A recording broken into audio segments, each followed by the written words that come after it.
तो बच्चों जहाँ से हमने पिछली क्लास ख़त्म की थी वहीं से हम अपनी ये क्लास क्या करेंगे, स्टार्ट करेंगे। हम पिछली क्लास में क्या पढ़ रहे थे, फिक्स्ड इन्वेस्टमेंट के फ़ायदे। एक स्थिर निवेश बढ़ाने से क्या फ़ायदा होता है। तो बच्चों फ़ायदे क्या क्या निकल के आए। पहला फ़ायदा प्रोडक्शन कैपेसिटी बढ़ेगी। बच्चों दूसरा फ़ायदा प्रोडक्शन कैपेसिटी बढ़ी तो प्रोडक्शन क्या करेगा, ज़्यादा करेगा। प्रोडक्शन ज़्यादा होगा तो तीसरा फ़ायदा एक देश के अंदर रोज़गार का स्तर, एम्प्लॉयमेंट एंड इकोनॉमी क्या होगा, इंक्रीज़ होगा। रोज़गार के स्तर में क्या होगी, वृद्धि होगी। अगर एम्प्लॉयमेंट बढ़ेगा तो उससे एक देश में इकोनॉमिक ग्रोथ, आर्थिक वृद्धि, लोगों के पास पैसा ज़्यादा होगा तो उनका जीवन जीने का जो तरीका है वो क्या होगा, अच्छा होगा। सोचिए अगर आपके पास पैसा आता जा रहा है, आप भी करोड़पति हो गए तो आप अब किसी और तरीके से जीवन जीते, उसके बाद आपका जीवन जीने का तरीका कोई और होगा। यानी कि आपकी मांग भी बढ़ेगी, आपके पास भी गाड़ी होगी, अच्छा सा घर होगा, हर वो चीज़ होगी जो आप चाहते हो खरीदना। मतलब अगर आपके पास पैसा आएगा तो आपका तरीका जीने का वो क्या हो जाएगा, बदल जाएगा। और अगर एक देश के पास भी अगर पैसा आता रहेगा तो उस देश के पास अच्छी अच्छी सड़कें, है ना, सभी चीज़ों की, यानी कि जो भी हमारे पास जो रिसोर्सेज हैं उन सबका अगर फुल यूटिलाइज करेंगे तो हमारे पास जो एम्प्लॉयमेंट लेवल है एक देश के अंदर, जो खुशहाली है वो आती रहेगी। तो कोई भी देश क्या चाहता है कि मेरे देश में क्या हो, इकोनॉमिक ग्रोथ हो। तो इकोनॉमिक ग्रोथ के लिए फिक्स्ड इन्वेस्टमेंट क्या करना चाहिए, बढ़ाना चाहिए। अगर नहीं बढ़ाएंगे तो बच्चों ये कुछ भी नहीं मिलेगा हमें, उल्टा ऊपर जाने की बजाय क्या कहाँ चले जाएंगे, नीचे चले जाएंगे। अपने आप सोचो ये नहीं होता, प्रोडक्शन कैपेसिटी घटती, प्रोडक्शन कैपेसिटी घटेगी, प्रोडक्शन घटेगा तो जो ऑलरेडी काम पे बंदे लगे हुए हैं उनकी भी कोई ज़रूरत नहीं है, उनको भी भगाओ, यानी कि रोज़गार का स्तर क्या हो जाएगा, कम हो जाएगा। और रोज़गार का स्तर कम होगा, अगर फैमिली में किसी की नौकरी चली जाती है तो इनकम कम हो जाती है, और इनकम कम होने से डिमांड भी क्या होगी, कम होगी। और डिमांड कम होने से अगली बार वो प्रोडक्शन भी क्या करेगा, कम करेगा। तो बच्चों जो चीज़ें ऊपर जानी चाहिए थी वो वापस नीचे आने लग जाएंगी और हमारे लिए वो बहुत ही भयानक और बहुत ही बुरी स्थिति उत्पन्न हो जाएगी। तो फिक्स्ड इन्वेस्टमेंट के बेनिफिट आपको समझ में आए होंगे और आपको ये भी बात समझ में आ गई होगी कि एक देश के अंदर फिक्स्ड इन्वेस्टमेंट क्या करता रहना चाहिए, बढ़ाते रहना चाहिए। और दूसरी बात जो हम देख रहे हैं, जो दूसरा टॉपिक हमें पढ़ना था वो क्या पढ़ना था, स्टॉक इन्वेस्टमेंट बढ़ाने के क्या फ़ायदे हैं। स्टॉक इन्वेस्टमेंट बढ़ाने के क्या फ़ायदे हैं।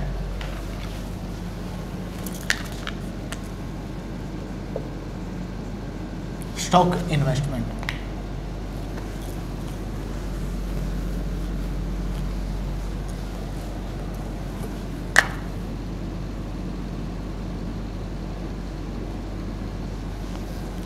स्टॉक इन्वेस्टमेंट बढ़ा दिया। बच्चों मैंने एग्जांपल लिया था, गोदाउन के अंदर मैं माल इकट्ठा करता हुआ जा रहा हूँ। मान लिया मेरी फैक्ट्री है, मैं चेयर्स बनाता हूँ या पेन बनाता हूँ, तो प्लास्टिक मुझे बाहर से खरीदना पड़ेगा। बाहर से खरीदूंगा मैं, प्लास्टिक का क्या करता जा रहा हूँ, कच्चे माल का स्टॉक करता हुआ जा रहा हूँ। अगर मान लेते हैं जैसे अभी लॉकडाउन हुआ, अगर इसी का एग्जांपल लें और भी अच्छा है, लॉकडाउन हो गया, आगे से माल खरीदना क्या हो गया, बंद हो गया। अब लॉकडाउन ओपन भी होगा, मान लिया बाजार सामने से माल आ नहीं रहा है, अगर मेरे पास स्टॉक नहीं होता क्या मैं प्रोडक्शन आगे कर पाता, नहीं कर पाता। तो प्रोडक्शन मेरा क्या हो जाता, रुक जाता। और प्रोडक्शन रुकेगा तो बच्चों हमने पीछे पढ़ लिया, प्रोडक्शन कम होगा तो क्या क्या घातक सिचुएशन क्रिएट हो सकती है। तो बच्चों प्रोडक्शन ना रुके इसीलिए हम क्या इकट्ठा रखते हैं अपने पास, स्टॉक इन्वेस्टमेंट रखते हैं। तो बच्चों जैसे ही आप अपनी बुक खोलोगे, बुक में आप देखोगे सिग्निफिकेंस ऑफ इन्वेंट्री इन्वेस्टमेंट, उसमें जो आपको पहला पॉइंट दिखेगा uninterrupted supply, uninterrupted supply. Means supply को इंटरप्ट मतलब प्रभावित नहीं कर पाओगे। सप्लाई मीन्स क्या करना, चीज़ों को बेचना। बेचेंगे कब, पहले बनाएंगे, और बनाने के लिए कच्चा माल होना जरूरी है। अगर कच्चा माल नहीं होगा तो बनेगा कैसा। अगर कच्चा माल पर्याप्त मात्रा में है, भरपूर मात्रा में है, प्रोडक्शन अच्छे से होगा, प्रोडक्शन अच्छे से होगा तो सप्लाई भी अच्छे से होगी। तो पहला जो इसका सिग्निफिकेंस यानी कि फ़ायदा देखा, वो फ़ायदा क्या देखा कि हम सप्लाई को प्रभावित नहीं कर पाएंगे, यानी कि सप्लाई को प्रभावित नहीं कर पाएंगे अगर हमारे पास भरपूर मात्रा में स्टॉक है। दूसरा जो फ़ायदा है वो क्या है इसका, बाई चांस अगर कच्चे माल की कीमतों में बढ़ोतरी हो गई, कच्चे माल की कीमतों में पहले के मुकाबले क्या होगी, बढ़ोतरी होगी, कीमत बढ़ गई उनकी, तो जो हमारे पास गोदाम में माल रखा, जो हमने पहले ही खरीद लिया था कीमत बढ़ने से पहले ही, लेकिन अब कोई दूसरा प्रोड्यूसर अगर आप खरीदने जाएगा तो उसको जो कच्चा माल है वो पहले के मुकाबले महंगा मिलेगा। और प्रोडक्शन महंगा मिलेगा, कच्चा माल महंगा मिलेगा तो उसकी लागत बढ़ जाएगी और उसको कीमत क्या करनी पड़ेगी, बढ़ानी पड़ेगी। अगर कीमत नहीं बढ़ाई, मान लिया पहले ये पेन बनाता था और इस पेन को बेचता था 10 रुपये का, अगर कच्चा माल महंगा मिलेगा तो इसको इस पेन का रेट क्या करना पड़ेगा, बढ़ाना पड़ेगा। अगर पेन का रेट बढ़ाएगा, नहीं बढ़ाया तो उसको लाभ पहले के मुकाबले क्या होगा, कम होगा। तो जो कीमतें जो एकदम से बढ़ जाती हैं, उस रिस्क से बचने के लिए भी हम क्या करते हैं, स्टॉक इन्वेस्टमेंट को बढ़ाते हैं। यानी कि फ्यूचर रिस्क होता है, जो भी इन फ्यूचर कोई भी रिस्क हो, उस रिस्क से हमें बचाता है कौन, स्टॉक इन्वेस्टमेंट के रूप में सामान रखना या स्टॉक इन्वेस्टमेंट में पैसा लगाना, वो लगाने से हमारा ये फ़ायदा होता है। चलो बच्चों, यहाँ तक आपको समझ में आया होगा, तो अपने कॉन्सेप्ट को आगे बढ़ाते हैं। साथ के साथ आप नोट करते रहिएगा कि हम कौन कौन से टॉपिक पढ़ चुके हैं। आगे चल के अगर दोबारा इन्वेस्टमेंट का नाम आता है तो आपके दिमाग में पहले ही आ जाना चाहिए कि इन्वेस्टमेंट का मतलब क्या और इन्वेस्टमेंट के टाइप क्या है। क्लियर है बच्चों? जो भी मैंने लिखा था ना, चेंज इन स्टॉक, इससे पहले जो मैंने पढ़ा है आपको, चेंज इन स्टॉक, उसका जो फॉर्मूला था वो आपका पूरी नेशनल इनकम में पीछा नहीं छोड़ेगा। क्या फॉर्मूला था चेंज इन स्टॉक का? Closing stock minus opening stock. बच्चा ये पूरी नेशनल इनकम में ये फॉर्मूला यूज़ होगा। जितने पूरे बड़े बड़े फॉर्मूले हैं, और वो बड़े बड़े फॉर्मूले बहुत छोटे छोटे फॉर्मूले, आपको बगैर रटे आपको हर एक फॉर्मूला एक ही बार में पूरा याद हो जाएगा। उस फॉर्मूले में एक छोटी सी वैल्यू होगी चेंज इन स्टॉक, वो कैसे निकलेगी आपको अभी समझ में आ गई। तो बच्चों अभी जो पढ़ा रहा हूँ ना, वो आगे चल के यूज़ होने वाला है, इसीलिए आप बड़े ध्यान से वीडियो को देखिए, बड़े ध्यान से अपनी पढ़ाई को कीजिए और अच्छे से बगैर कोई प्रेशर लिए हुए, तो बड़ी आसानी से आपको चीज़ें समझ में आएंगी। तो बच्चों अभी मैं वर्ड लिख रहा हूँ आपके सामने, ग्रोस इन्वेस्टमेंट। क्या नाम लिखूँगा? Gross investment. क्या नाम लिखा? Gross investment. बच्चों मैं आपको 3 फॉर्मूले पढ़ाऊंगा इससे रिलेटेड।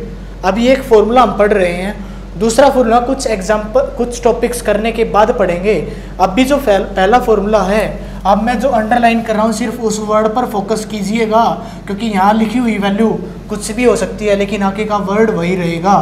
ग्रोस वैल्यू से हम निकालेंगे नेट इन्वेस्टमेंट। क्या निकालेंगे? Net investment. शुद्ध निवल निवेश। तो मैं यहां अंडरलाइन कर रहा हूं नेट को, और वहां मैंने क्या किया था? ग्रोस को। सकल निवेश। हमें ग्रोस वैल्यू से नेट वैल्यू चाहिए। यहां कुछ भी हो सकता है, XYZ कुछ भी नाम आ सकता है। क्या क्या नाम आएंगे हम आगे भी देख लेंगे।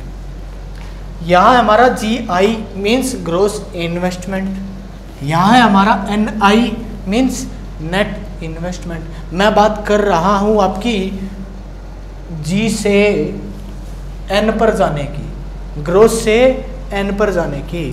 बच्चों ये क्या है? जैसे अगर इसको नॉर्मल एग्जांपल से समझाऊं, पहले मैंने एक मशीन खरीदी थी आज से 3 साल पहले। आज से 3 साल पहले एक मशीन खरीदी थी जिसकी कीमत 50 लाख रुपए थी, जिसकी कीमत 50 लाख रुपए थी।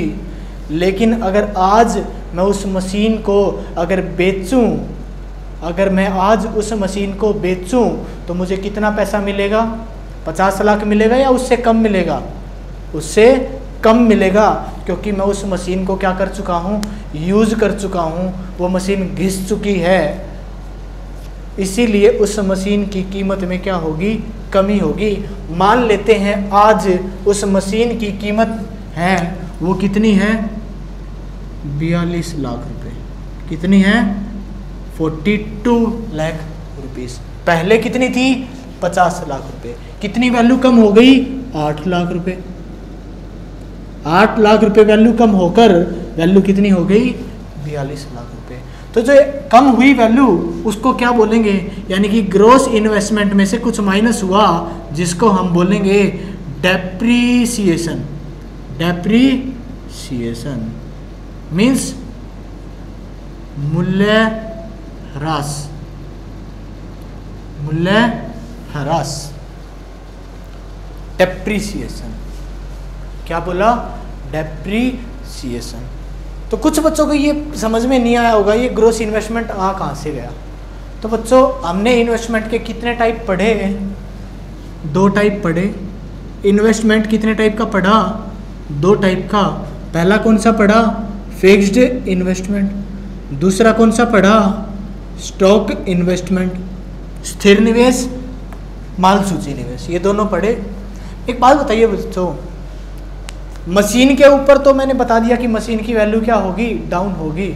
अगर मैं एक दुकानदार होता, मैं दुकान के अंदर माल लेके आया था, मैं स्टेशनरी का ही एग्जांपल चल रहा था, मेरी स्टेशनरी की दुकान थी, मैं कॉपी लेके आया था, वो पिछले साल कॉपी आई थी, मेरी वो बिकी नहीं, लेकिन इस साल मेरी वो कॉपी बिकने जा रही है। क्या मैं उस कॉपी के ऊपर भी डेप्रीसिएशन लगाऊंगा या उतने की ही बेचूंगा जितना मैं बेचना चाहता था? उतने की ही बेचूंगा जितना मैं बेचना चाहता था। मीन्स जो कच्चा माल या जो स्टॉक के रूप में जो इन्वेस्टमेंट है, स्टॉक इन्वेस्टमेंट है, इसके ऊपर डेप्रीसिएशन नहीं लगता, इसके ऊपर डेप्रीसिएशन नहीं लगता। लेकिन जो फिक्स्ड इन्वेस्टमेंट है उसके ऊपर डेप्रीसिएशन लगेगा, उसके ऊपर डेप्रीसिएशन लगेगा। अब मैंने लिखा ग्रॉस इन्वेस्टमेंट, तो मैं बताता हूँ कि ये ग्रॉस इन्वेस्टमेंट एक्चुअल में क्या था। तो हमने जो फिक्स्ड इन्वेस्टमेंट पढ़ा प्लस स्टॉक इन्वेस्टमेंट पढ़ा, अगर उन दोनों को मिला के जो टोटल वैल्यू बनी इन्वेस्टमेंट, उस इन्वेस्टमेंट को हम क्या कहते हैं? Gross investment. क्या कहते हैं? Gross investment. क्लियर है? और इस ग्रॉस इन्वेस्टमेंट में से हम क्या माइनस कर दें? डेप्रीसिएशन माइनस कर दें, तो हमारी क्या वैल्यू बन जाएगी? Net investment. Net investment. स्थिर निवेश प्लस माल सूची निवेश इज इक्वल टू सकल निवेश। उसमें से हमने मूल्य ह्रास क्या कर दिया? माइनस कर दिया, तो हमारे पास जो वैल्यू आएगी वो क्या आएगी? Net investment. कौन सी वैल्यू आएगी? Net investment. तो कोई भी आपको बोले कि मेरा ग्रॉस इन्वेस्टमेंट इतना है, ग्रॉस इन्वेस्टमेंट 50 करोड़ रुपए है, तो भाई साहब 50 करोड़ रुपए आपका बहुत पहले था, आप आज की वैल्यू बताइए, आज आपके पास कितने वैल्यू है? तो बोला अगर मैं आज के हिसाब से देखूं तो मेरे पास तो 12 करोड़ की वैल्यू है। मीन्स कहाँ 50 करोड़ रुपए की ग्रॉस वैल्यू बता रहा था और आज कहाँ 12 करोड़ रुपए की वैल्यू रह गई।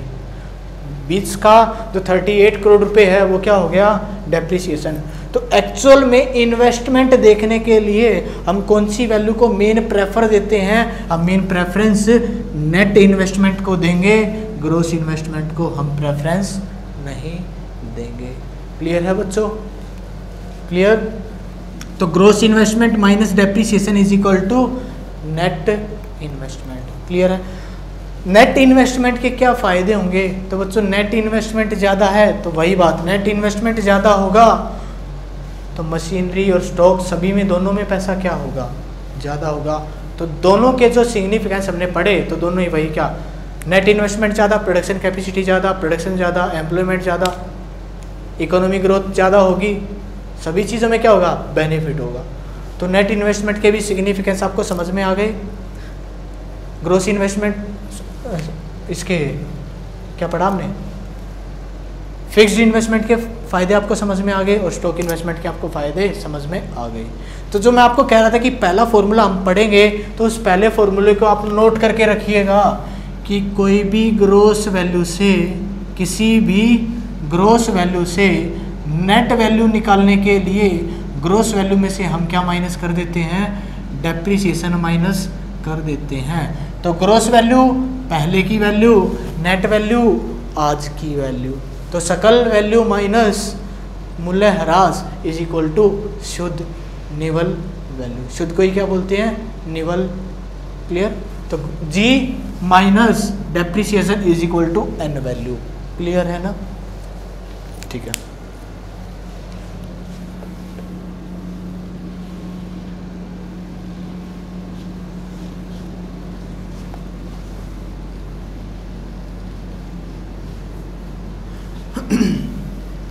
तो बच्चों इन्वेस्टमेंट हमारा क्लियर हो चुका, लेकिन अभी इन्वेस्टमेंट करवाते हुए ग्रोस इन्वेस्टमेंट से नेट इन्वेस्टमेंट पर जैसे ही हम पहुंचने लगे तो एक वर्ड आया बीच में जिसका नाम था डेप्रिसिएशन। तो हमारी सुई वहीं अटक गई। पहले हमें डेप्रिसिएशन अच्छे से क्लियर करो, तभी हम अगले टॉपिक पर के ऊपर बढ़ेंगे। तो डेप्रिसिएशन जो मैंने लिखा, मूल्यह्रास, उसका एक्चुअल में क्या मतलब है, वो है क्या। तो बच्चों डेप्रिसिएशन के कुछ नाम हैं, वो सभी नाम मैं एक बार लिख देता हूँ यहाँ। डेप्रिसिएशन को दूसरा नाम दिया गया normal wear and tear. Normal wear and tear, सामान्य टूट फूट, सामान्य टूट फूट।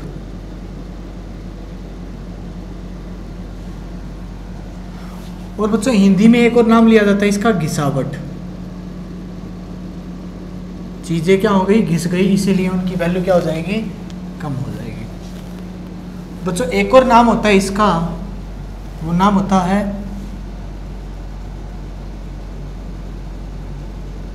कंजप्शन ऑफ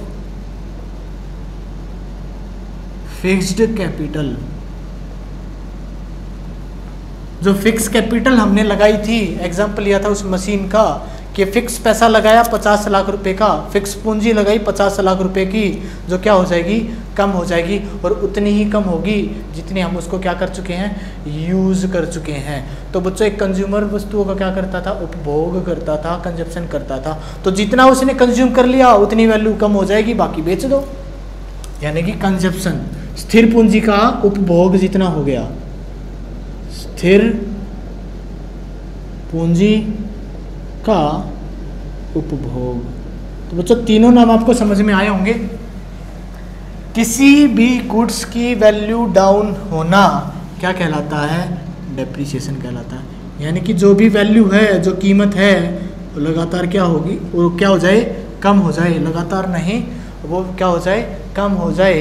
50 रुपये से 20 रुपये हो गई, वैल्यू क्या हो गई, कम हो गई, तो वो क्या है, डेप्रिसिएशन है।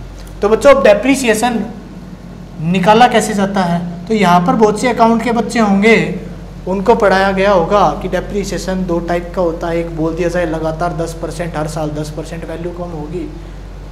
हर साल कितने परसेंट वैल्यू कम हो, 10%। तो एक बार बता दिया कि भाई एक बार वैल्यू थी मेरी 50 रुपये, तो हर साल 10% वैल्यू मैं घटाऊँगा, जो कि 10% मेरी कितनी है, 5 रुपये। तो हर साल मैं 5 रुपये घटाता चला जाऊँ।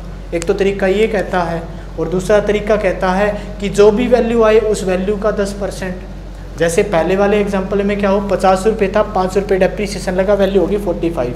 अगले साल फिर दोबारा 5 रुपये घटेगी, होगी कितनी, 40 रुपये। फिर अगले साल फिर 5 रुपये घटेगी, कितनी होगी, 35। फिर 5 रुपये घटेगी, होगी कितनी, 30। एक तरीका ये है। दूसरा तरीका है जितनी वैल्यू कम हो गई उसी का 10%। 50 रुपये से 5 रुपये कम हुई तो 50 का 10% 5, वैल्यू कितनी होगी, 45। अब 45 का 5% कितना हो गया, 4.5। तो 4.5 माइनस होगा 45 से, तो कितना बचेगा 40.5, कितना बचेगा 40.5। क्लियर है ना। अब 40.5 का 10% कितना हो जाएगा 4.05। अब ये वैल्यू उसमें से माइनस होगी। तो ये दो तरीके हैं, उन दोनों तरीकों का इकोनॉमिक्स के डेप्रिसिएशन से कोई लेना देना नहीं है। यहाँ सिर्फ मैं बात कर रहा हूँ डेप्रिसिएशन की। तो डेप्रिसिएशन में जो वैल्यू कम हुई है वो कैसे निकाली जाती है, या कैसे पता चला कि वैल्यू डाउन होगी। तो डेप्रिसिएशन दो टाइप का है, एक है एक्सपेक्टेड, दूसरा है अनएक्सपेक्टेड। एक्सपेक्ट था प्रत्याशित,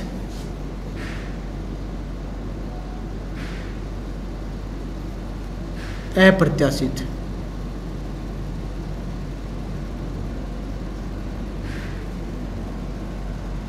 बच्चों एक्सपेक्ट हमें पता है वैल्यू डाउन होगी, जैसे आपको बताया कि पिछले साल बाइक ली, अगले साल में बेचूंगा, तो आपको पता ना एक्सपेक्ट है ना, पहले ही एक्सपेक्ट कर रखा ना कि वैल्यू क्या होगी, डाउन होगी।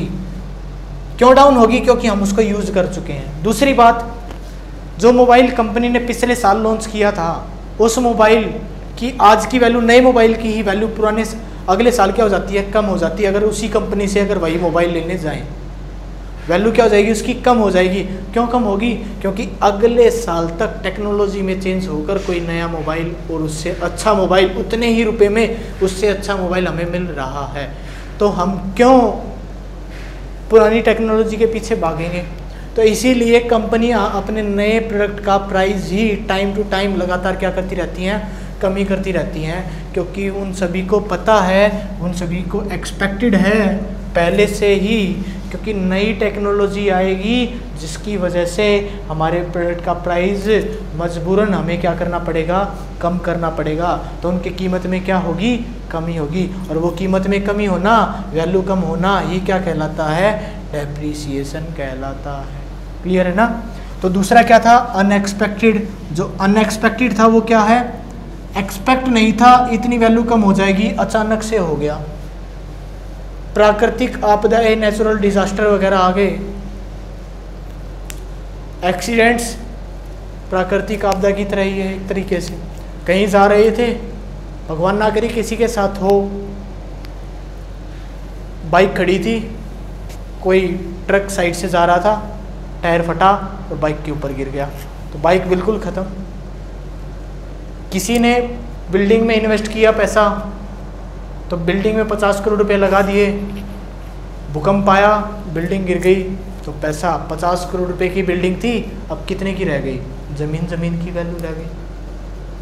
तो ये सारी चीज़ें एक्सपेक्ट है या अनएक्सपेक्ट है, अनएक्सपेक्टेड।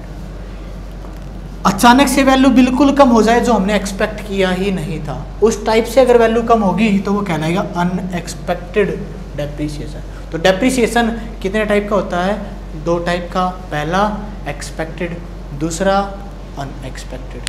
क्लियर है बच्चों? ठीक है। तो बच्चों जो भी कंपनियां होती है ना, उन सभी के पास मशीनरी तो होती है, और उस मशीनरी के ऊपर क्या लगेगा, डेप्रिसिएशन लगेगा। तो बच्चों हर साल उस मशीन की वैल्यू क्या होगी, कम होगी, और एक साल ऐसा आएगा कि वो मशीन बिल्कुल चलने की हालत में नहीं होगी और हमें नई मशीन लेनी पड़ेगी। हमने क्या करनी पड़ेगी, नई मशीन लेनी पड़ेगी। तो बच्चों मशीन 10-20 रुपए की तो आती नहीं, लाखों में करोड़ों में उस मशीन की वैल्यू होती है। हमारे पास अचानक अगर से उतना पैसा नहीं हुआ तो वो फैक्ट्री वाला या वो कंपनी वाला वो मशीन परचेज नहीं कर पाएगा।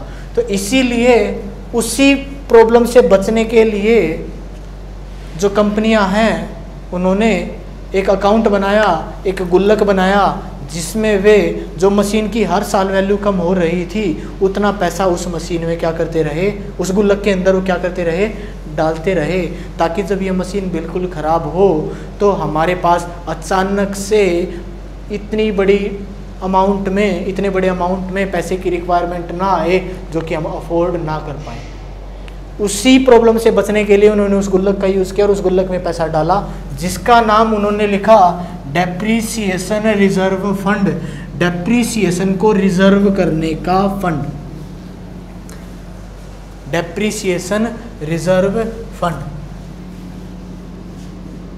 डेप्रिसिएशन रिजर्व फंड, मूल्यह्रास आरक्षित फंड। ठीक है बच्चों, अगर वो कंपनी वाले डेप्रिसिएशन रिजर्व फंड ना डालते तो क्या होता, नई मशीन लेना मुश्किल हो जाता। तो बच्चों इसके डीमेरिट्स देखेंगे, उसे क्या क्या नुकसान हो सकता था वो देखेंगे। अगर डेप्रिसिएशन रिजर्व फंड नहीं डाला तो अगले साल जो मशीन लेनी थी या कुछ टाइम बाद जो मशीन लेनी थी वो मशीन नहीं ले पाएंगे, या जितनी लेनी थी उतनी नहीं ले पाएंगे, या एक दो ले पाएंगे पैसे की कमी की वजह से। अगर मशीन कम हुई, मशीन कम होने से प्रोडक्शन कैपेसिटी, उत्पादन क्षमता,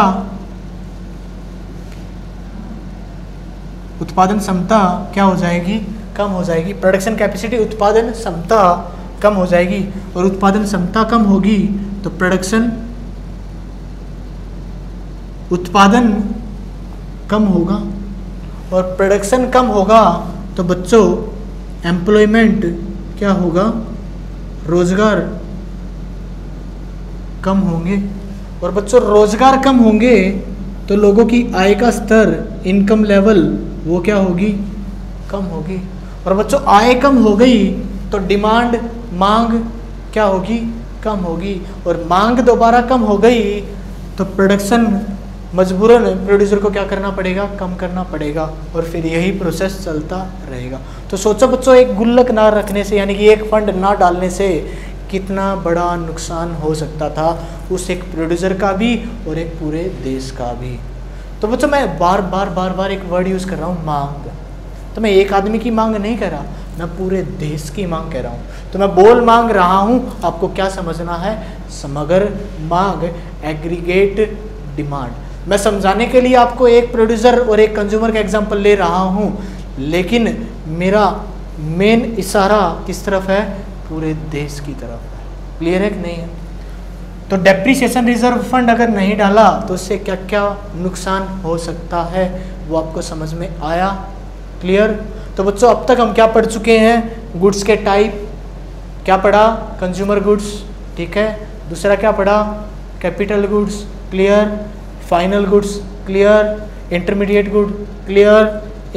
इन्वेस्टमेंट क्लियर हो गया, इन्वेस्टमेंट के टाइप क्लियर हो गए, उनके सिग्निफिकेंस, वे फॉर्मूले जो हमने पढ़े वो क्लियर हो गया। अब एक कॉन्सेप्ट पढ़ा हमने डेप्रिसिएशन, वो भी आपका क्या हो गया, क्लियर हो गया। तो बच्चों अगला जो कॉन्सेप्ट है वो हम लेंगे स्टॉक एंड फ्लो। क्या लेंगे, स्टॉक एंड फ्लो। अगले टॉपिक का नाम लिख लीजिए आप, स्टॉक एंड फ्लो।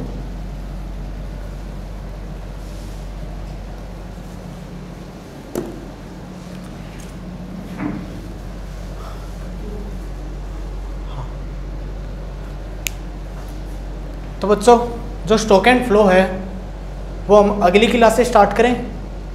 तो अगली क्लास से हम अपना टॉपिक स्टार्ट करेंगे, स्टॉक एंड फ्लो। मिलेंगे अगली क्लास में। ओके बच्चे, अपना पढ़ाई अच्छे से करते रहिए, वीडियो लगातार देखते रहिए। Okay, thank you.